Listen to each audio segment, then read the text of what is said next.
Wildlife Rescue Sunshine Coast educate the public and get them to really care about the wildlife we have here and to conserve them and to protect them, and also to know what to do when they find, injured or sick wildlife. We receive hundreds of calls every month and we perform upward of 600-700 rescues per year. We're seeing a lot of misplaced or displaced wildlife from interactions with cars and humans and domestic animals and things like that. The grant from Unitywater, it allows us really to buy equipment and educate some of our volunteers and things like that. We run workshops for our volunteers to sort of educate them on the wildlife that they'll be rescuing. We are a biosphere here on the Sunshine Coast. We try to manage conservation with sustainability, with human development. Our service here is to help protect, and conserve the wildlife we have here on the Sunshine Coast.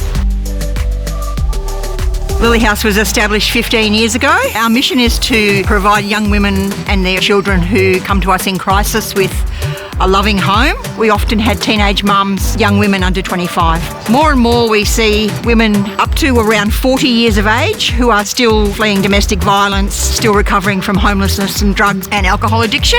The homelessness, the domestic violence, the drug and alcohol recovery are now becoming very intertwined. Up to the end of March in 2023, there had been about 27,000 cases through the courts where a DVO was issued.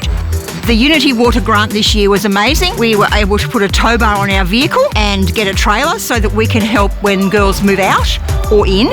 The Unitywater volunteer program also kicked in and helped us to build all the playground equipment. Our aim is to provide shelter, to encourage them to understand family, to heal, to do the emotional and psychoeducational work that will set them free and set them forward for being able to raise their kids in the community. For the past 20 years, Mooloolah River Landcare has monitored the health of the Mooloolah River.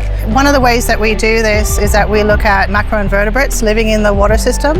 You can get a quick snapshot on the health of the river by looking at what species are there. So you conduct a macroinvertebrate study. So we go out there, we catch a whole bunch of macroinvertebrates, we bring them back, we analyze them, we calculate based on what we found a score for the river system, so we get a picture of health.